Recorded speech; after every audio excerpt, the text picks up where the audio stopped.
about the uproar at the LBC, so I spoke to Vincent and we agreed that we would call a staff meeting. At the meeting, I requested the staff to give Vincent their support and to tell them that there's been a change and we're going through a transition. Probably within 2 days, I moved out of my office and I occupied a small office in the corridor. I was not given a role. It was made very clear by Vincent that they didn't expect me to be involved in any management position, any management decision, any governance decision. So basically, my role just ceased as at that moment. And that's the period when you went to work and did nothing. Yes, well, I tried to keep myself busy doing BEP stuff, which was international stuff, but essentially I did nothing because I think it was made very clear that I was persona non grata, so people were even reluctant to even come and talk to me. And so I occupied that position. I wasn't involved in any committees except for the Revenue Committee. The Revenue Committee, I attended, I think it was 2 meetings, and then I was disinvited. And when I queried, am I not invited to this anymore, I was told that they were reducing the numbers. There were more than 70 people that attended that meeting. I was one of the vocal members at that meeting.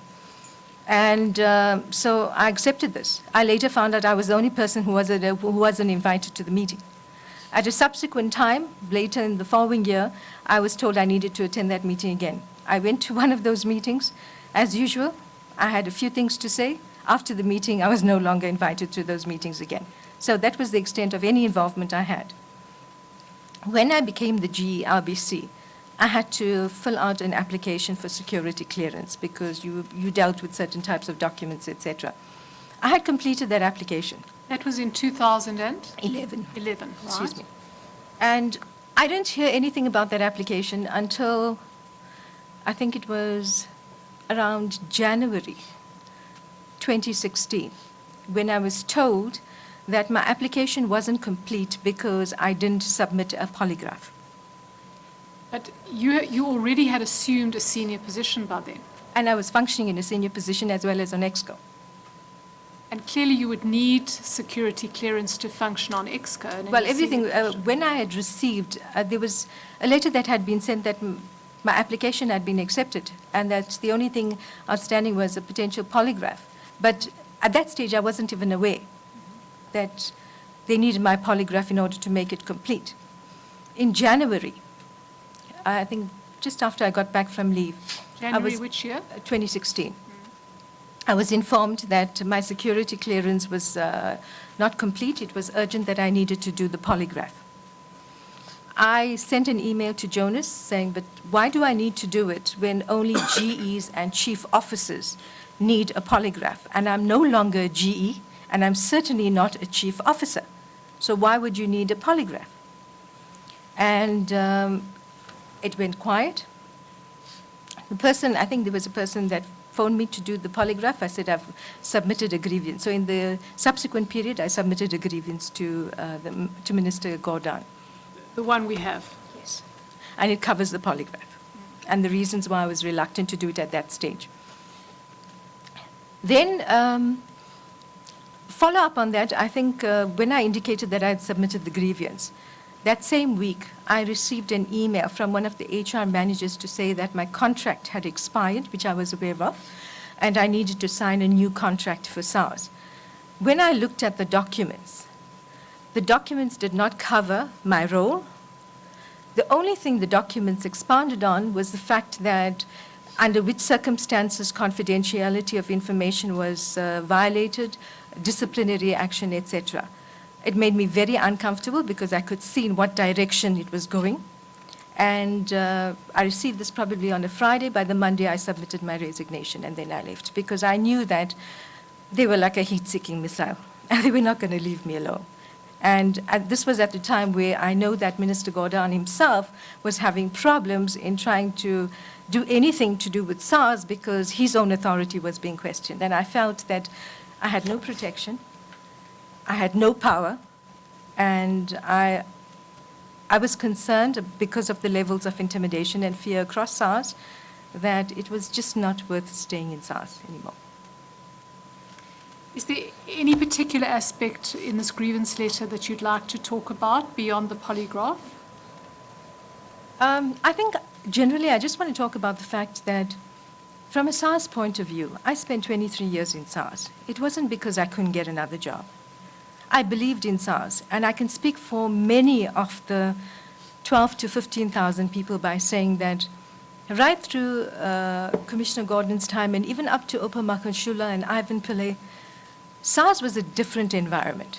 Some people say, oh, you know, there was a channel and ranks, etc. But I was always a person who stood on the outside. I never always followed the rules as long as I could justify what I had done and it was in the right space and the right reason. And I always had support from the commissioners.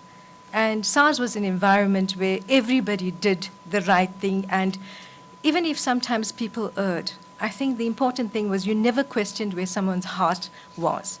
We believed we were making a difference in the country. We believed that we were building the country, and the revenue that we brought in was important and integral. I stayed because of that reason, and I believed in the values that SARS espoused. When I left, it wasn't because I wanted to leave. I left because I was pushed out. I had no other choice. But it wasn't that I wasn't credible in the marketplace. I had 5 offers, and these were senior level, partnership level, head of tax level. I even had an offer from the OECD because I had value to add. But somebody told me I was a SARS lifer. I believe in SARS. I believe in SARS's role in the country, and I think it's important now to, yes, it's important to pull off the Band-Aid, but it's equally important to rebuild SARS because my concern is if we don't get our act together, you're going to have more tax increases. And as long as there's a discernible tax gap, it doesn't justify a tax increase, in my opinion. Sorry, may I revert to one thing that we traversed this morning? We heard that in the heyday of LBC, it contributed about 30% of total. One of our terms of reference is to see why there is a reduction in revenue collection. Is there any way of tracking what the dismantling of LBC would have had on the revenue collection? I think there is. One could use a revenue leakage model. So a revenue leakage model would be something that looks like you start off with your tax base, and based on your tax base and your registered tax base, who's actually paying, and then who's registered, and from that, who's filing and who's paying, and then ultimately, what are some of your compliance activities? If you look at those numbers, I think if you look at multi-year numbers, you'll be able to see where the leakages are taking place. It's not a difficult exercise. If I look at large business multinationals, you can track 10 years revenue numbers. It's easy to see what has happened with the provisional tax payments. It's easy to see what has happened with the VAT. If you do multi-year tracking, you can see seasonal flows. You can also see the outliers and pick up where the problem is. Sorry, forgive me, the thrust of the question, I'm sure one can track reductions of different, what I'm trying to see, can one determine a causation that because of this dismantling of LBC, those various taxes were reduced? I think one would have to investigate the numbers first to see what comes out. But I would imagine there has been a reduction because... Yeah, no, I'm sure there has been, but I'm trying to do a causation test. I'm sure you can. I would need to actually access the data in order to be able to do it for you. If you had access to the data, would you be able to do it? Yes, I would be able to tell you what has happened around the refunds. I would be able to tell you what has happened around compliance. I would be able to tell you what has happened around revenue. Well, we may come back to you, Ajahn. Thank you. At your service. SARS at your service. Thanks. I want to go back to, I think it's an answer you gave earlier relating to the debt management system and what the IMF had said. If you could just, again, just relate to me what was the IMF's issue with the debt management system that was in place here? I think, I'm not exactly sure, but I think I have an idea that it was linked to the fact that we had outstanding debt in SARS that was quite significant, and it wasn't specifically the LBC, it was SARS as a whole. Yes. But I understand that they didn't understand the context.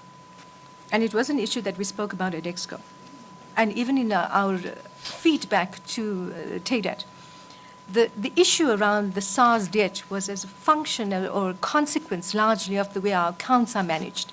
So there's a lot of follow-ups, there's a lot of unnecessary nonsense and rubbish that's sitting on those accounts that needs to be cleaned up. We've always spoken in SARS that you need to have an accounts cleanup before you can even collect on the debt. That's why the outsourcing of the debt made no sense, because if you didn't work the account, on what basis were you going to ask the taxpayer for payment? Would that have been a reason for the change in the operating model into working out a pre-final demand and the post-final demand in respect of the debt management system within SARS? I think it could have been a reason that was given, but I don't think it would have made much of a difference, because at the end of the day, if you still don't understand your account, you have a problem. And if you don't work your account, you have a problem. What I'm trying to understand is whether that action of separating or creating the split between pre-final demand and post-final demand, in your view, was it a reaction to that IMF assessment, or you've seen it Not as at totally all. They unrelated? didn't even make reference to the TADAT assessment when they looked at the transformation. In my opinion, there shouldn't have been transformation across SARS, because the TADAT report found that SARS was fine. May I just turn to your letter that has been handed up? Yes. And if you go to page 4, towards the foot of page 4, you say that you received a nomination from the OECD. You see that? Yes. Can you just explain? I'm not quite sure that I understand this. What Tell me happened? about high. Tell us what this was about, please. In the course of normal operations, you would have emails going back and forth around particular aspects or subjects. And this is part of the BEPS process. There was a particular committee that was being formed for developing countries, especially around the implementation of BEPS. And I was requested to be on that committee. And I think I sent an email through to the COM, and that's when he responded to whom is this email directed to. Well, the response is, who is this high? Had you written hi somebody? Yes, I did. And he also, in previous emails, he sent me a hi. So you sent So an email. unless it was actually an official, like a letter or a decision that needed to be made, during the course of Yeah. SARS operations, invariably, when you're interacting at that level, we just pop somebody an email and request something. Slow down for me. Just slow down for a minute. So do I understand that you sent an email saying hi, And he took offense to me using the word I hi. would like to go to this, I've been invited to this meeting, etc., and the response was, who is this hi? Yeah. Was there a response to the content of your... No. And it wasn't the first time. There was another email, I said, dear all. And then again, I received a response, who's this dear all? And who was... Thankfully, I have a thick skin, so I don't take it personally. Sorry again, please help me. Who was responding to who is this? To whom I was sent this an email to the commissioner, just telling Okay. him in the course of business that I received this, I just need some input. Was the High Commissioner, or was it high? I don't remember. Do you have those emails? Not all of them, but I have some of them. Perhaps you could send us what you do have? Sure. Thank you. I think from a context point of view, we've always had a pretty informal relationship at SARS, unless you were dealing with a formal matter. So whilst it might seem that it might be disrespectful, it was never meant to be I disrespectful. understand, but you didn't get a response to the content. All you got a response to is addressing the commissioner as hi. And that happened with every single email. Okay, that's Because there fine. was also an email around the high net worth individuals, which was on SARS plan as a deliverable, and I never received a response to that. Thank you very much. Is that all?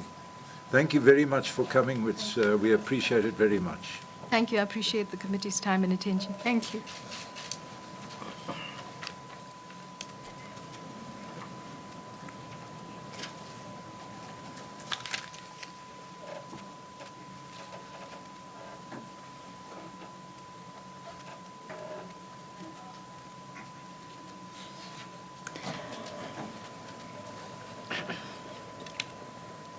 Who are we waiting for? Mr. Hall. Thanks.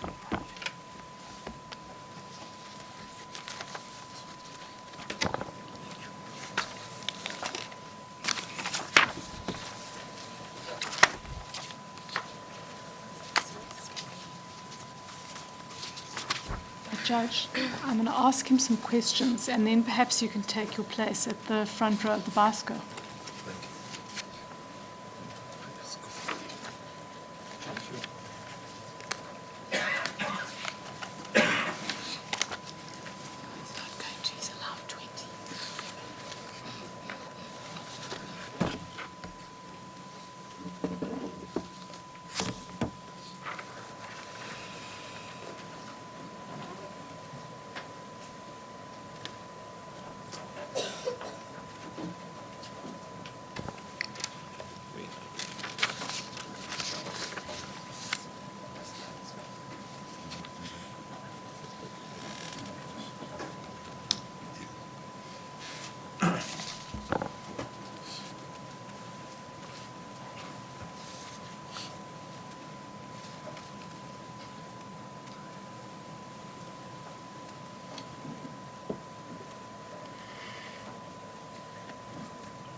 Good afternoon, Mr. Hall. Sorry to have delayed you. Your time is valuable, I'm sure. But thank you very much for coming. First of all, do you affirm that the evidence you give will be the truth, the whole truth, and nothing but the truth? If so, will you say, I do? Afternoon, Mr. Hall.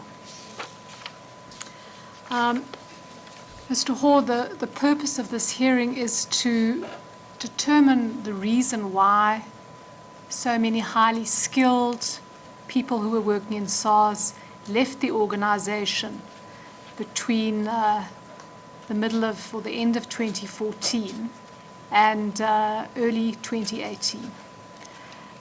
You joined SARS in 2005 and you left in December 2014, is that right? That's correct, Advocate.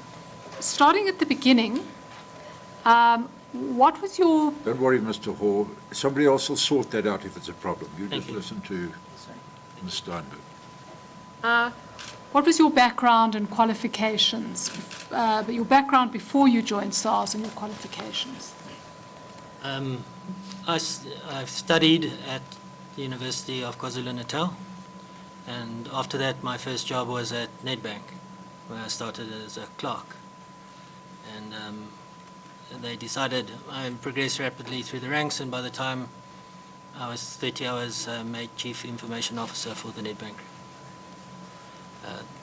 The main job was Nedbank's IT systems were running on a sunsetting technology, and we had to move the systems off that sunsetting technology, put them on another technology without anybody noticing. And that was successfully achieved. We then merged with the PERM, so we had to move their systems across, and basically then we merged with BOE, so there was a number of mergers in the process. By the time, I think it's 1995, I was on the Nedbank Group Executive Committee, and then by 1999 on the Nedbank Group Board. I was then running... Okay, sorry.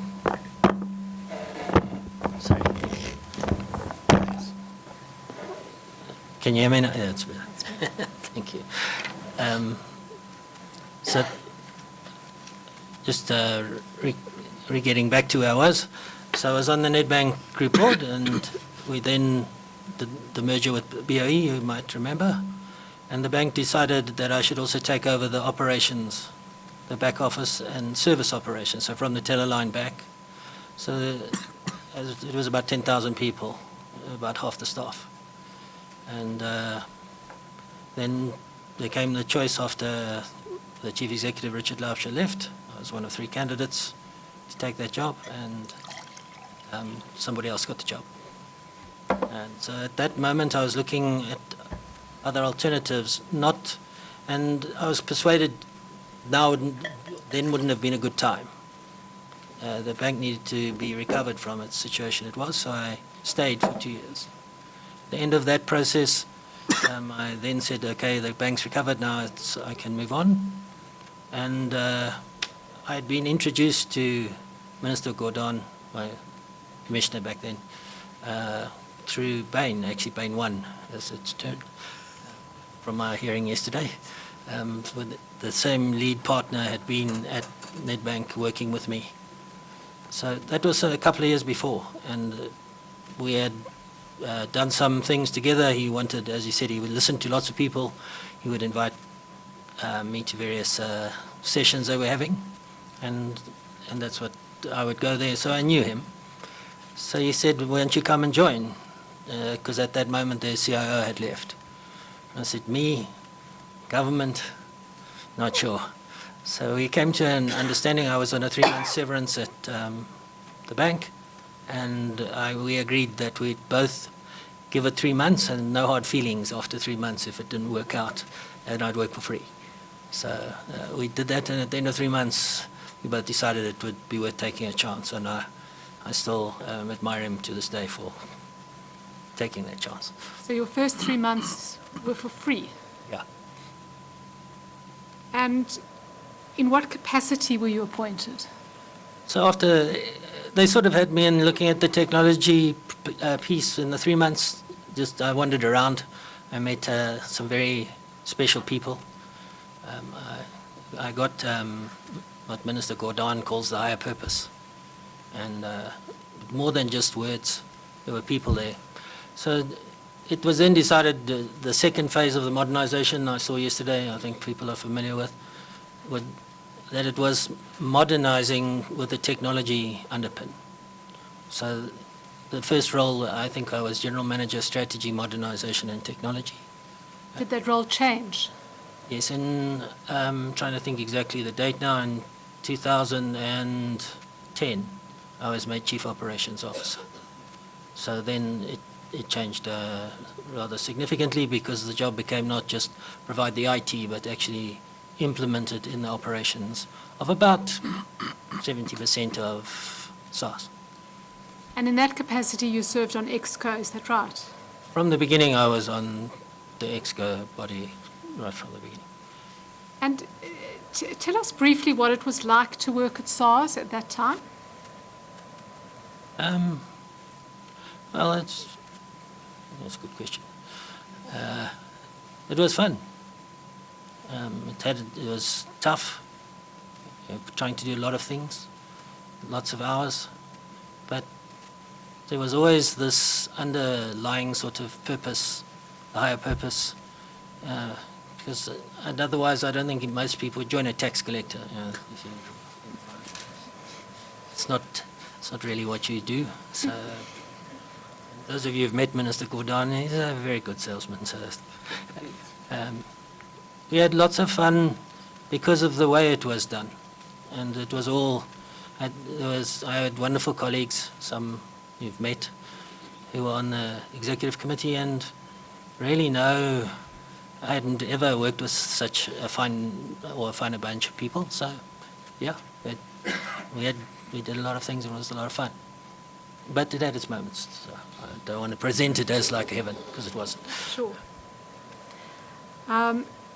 Now, you were then part of the executive that Tomoyane suspended, is that right? That's correct, in this very room. In this very room. Can you tell us what happened? On that specific day, we were called in ourselves together with our direct reports. We didn't know why we were here. And we sat in these benches, or these chairs, I should say, and we were told that at that moment he was suspending EXCO. The whole of EXCO? All of EXCO, yeah, in front of our staff members. Did he say why? I think if my recollection is correct, and I might be slightly wrong, it was after one of the rogue unit reports that he'd read in the Sunday Times that previous Sunday. And I think that's what the reason was. Well, what happened? What's the link? Can you tell us what happened? You came into this room and what happened? I'm suspending EXCO. Well, I mean, I think there was some preamble, but we were all like, sure. That's a bit of a shock. So, I mean, we then went back and had a discussion, and I then offered my resignation. I said, if you've lost confidence in us all, then I think the right thing to do is to step down. And at that moment, he didn't respond to those activities. Now, when you left, you filed a very extensive exit report. I've looked at some of it, and I've asked you to prepare a presentation based on that, because it really catalogues what you found and what you did and what you were going to do before you left. And I think that'll take the body of your evidence. But before you do so, can I ask you why you left in December 2014? Yes, look, I think there's a context, as we said. Commissioner Moyane had arrived. Apart from specific tactical activities that he made time to discuss with me, some of even those we didn't have, as you say, a joining style, I would think would be the right way to put it, and it didn't go well on one specific occasion, I remember. So I had a discussion with him and said, look, it doesn't seem to me that this is going to work out. And he said, look, I've only been here a month, we're not having this discussion now. And that's fair enough. I think we cleared the air, moved on. The next event you've just described, we came here and were all suspended. That's not something that sits very easily. And then I discovered by email that he'd suspended all the modernization programs. He sent it out to everybody without even so much as a discussion with me. Up until then, I had not yet been able to get time with him to discuss what we were busy with on the modernization program. So you're saying your modernization program was suspended before you'd had contact with him to explain what it was about, why you were doing it? That's correct. And was it suspended before the process of reform with Bain or during that?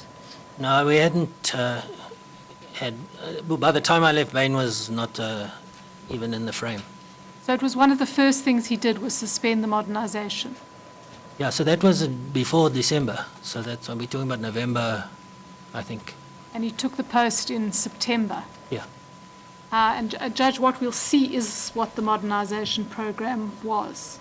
I think, Ms. Steinberg, we've agreed that we have it in hard copy, and we'll look at it in hard copy, and Mr. Hall can put it on the screen if he wishes, but we'll look at it in hard copy. Where you are. So Are the pages are numbered, are they, Mr. Hall? Yes. that's right, Judge. If I can, I'm aware of how busy you all are, so I'm not going to take you through.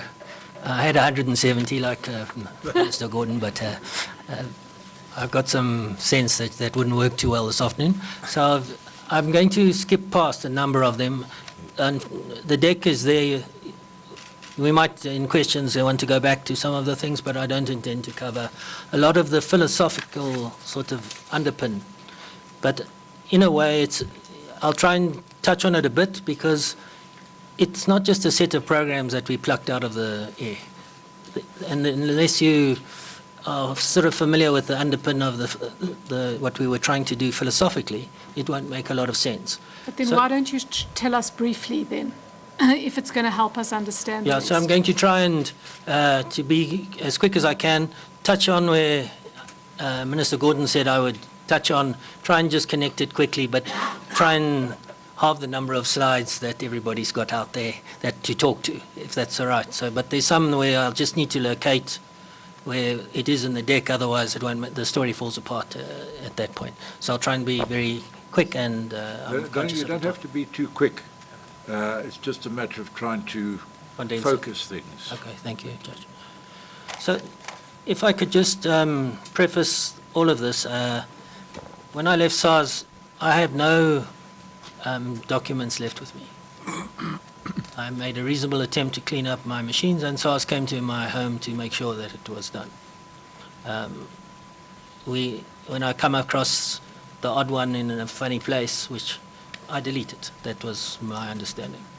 So I asked SARS, as Advocate Steinberg said, could I please have access to actually the 3 executive summaries. The handover documents which SARS has are quite extensive. They include all the procurement and everything that went on right from the beginning with all the documentation justifying it. So I didn't ask for those. I asked for the 3 executive summaries. I then asked for 2 presentations. The one I think we did give to Commissioner Mayani when he joined, and it wasn't a very long one. It's just the structure, and you have that on the next page. I'll refer to another page from that document. And then a presentation that I'd prepared to, to familiarize him with what we were talking about. I asked for that one as well.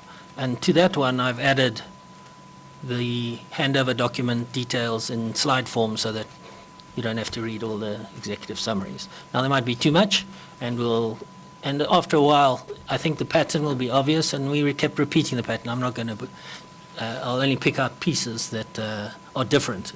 But I think the extent of it, it was a 9-year journey. It's not something that we can just ignore, because I think I heard very strongly yesterday there's a hypothesis that it was a total mess, SARS, so it's either that or it wasn't. So I ask you to bear with me while I try to do the justice to the one hypothesis. It'll be up to the Commission to check the other one and see which one's right. I haven't had the chance to test this with anybody in SARS. So normally before a presentation I would go to the people and say, can you confirm these?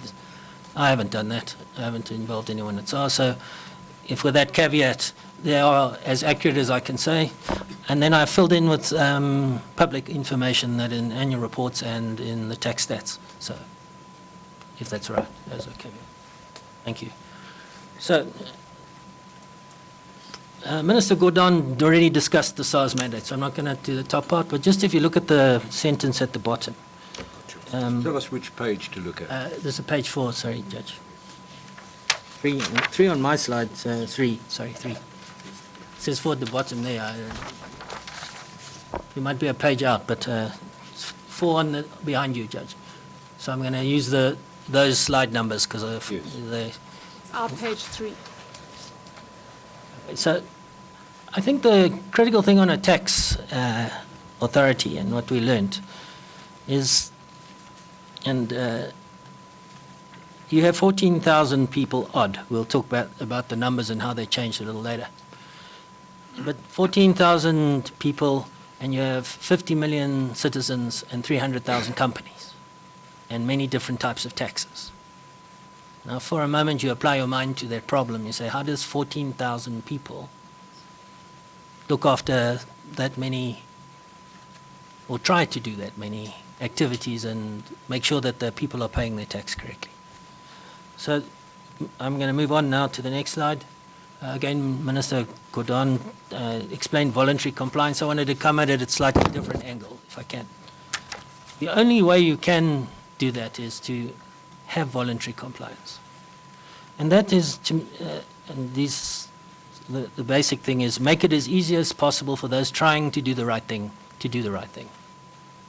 So the example we always used is you arrive at the airport, happens to be an early flight, and a whole lot of people have arrived from the places with lots of luggage, if you know that scenario. And you know you should be in the red channel. But you have a look and you can see the queue and you know that's a 2-hour event. And then you go to the green channel. Now, that's because the service quality is pushing you into do the wrong thing.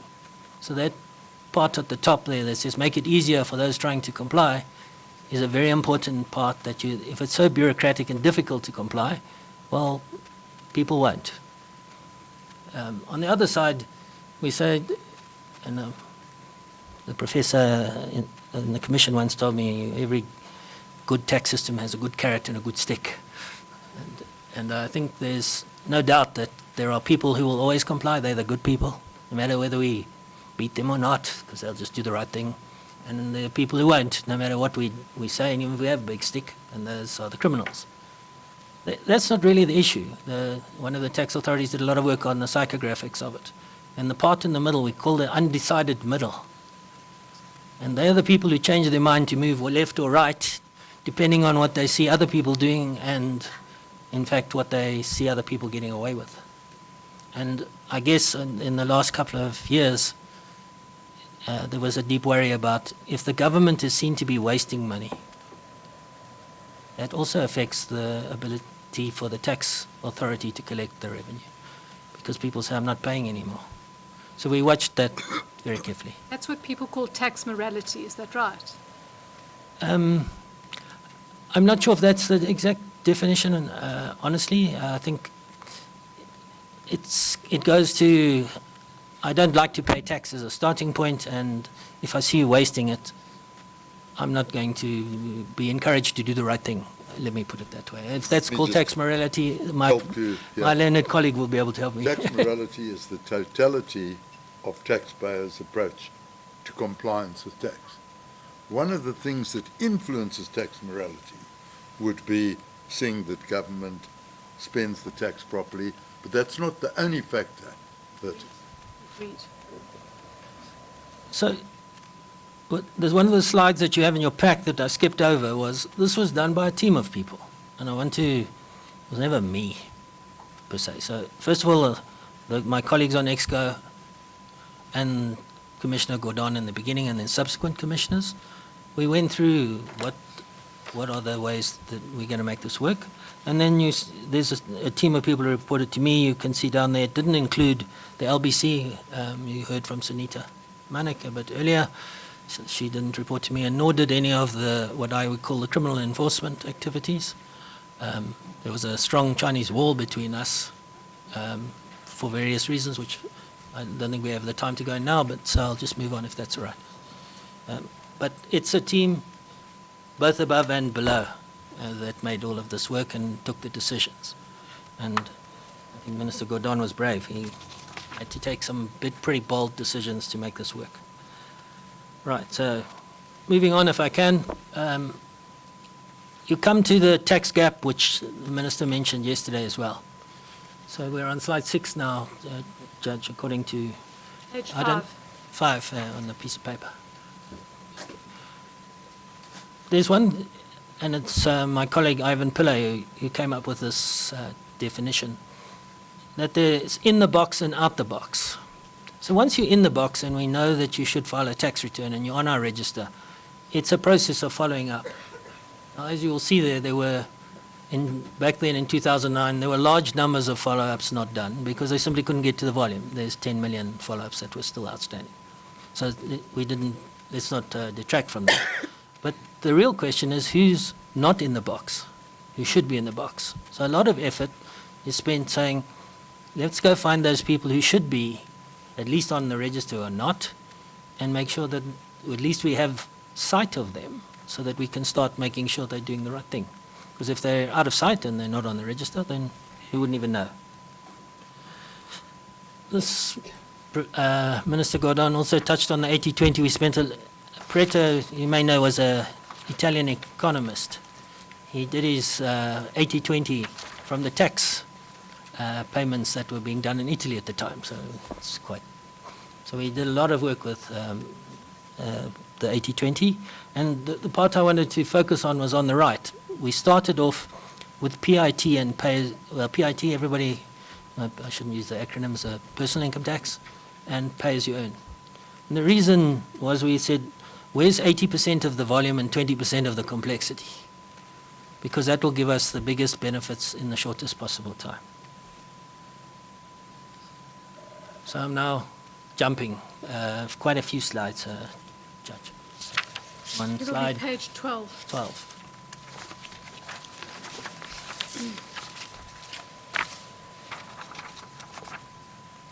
So when you have, and this applies to every organization, it applies in a bank, it applies anyway, but where you have functional business lines. Those are the vertical columns that you see there. And processes pass from one side to the other in order to get from the customer back to the customer. Those are what we would call high-friction processes, and they're inherently wasteful and difficult to deliver service. On the other side, which I'm now, I think hopefully it's the next slide, whatever that one is, Now the next slide, 13. the converse of the 80-20 is true, that where you digitize the process, and we'll get maybe into some detail later, the IT companies around the world have realized this, and they have inserted themselves into the chain where if the bigger your volume, the more you pay. But if you write it yourself, it's free.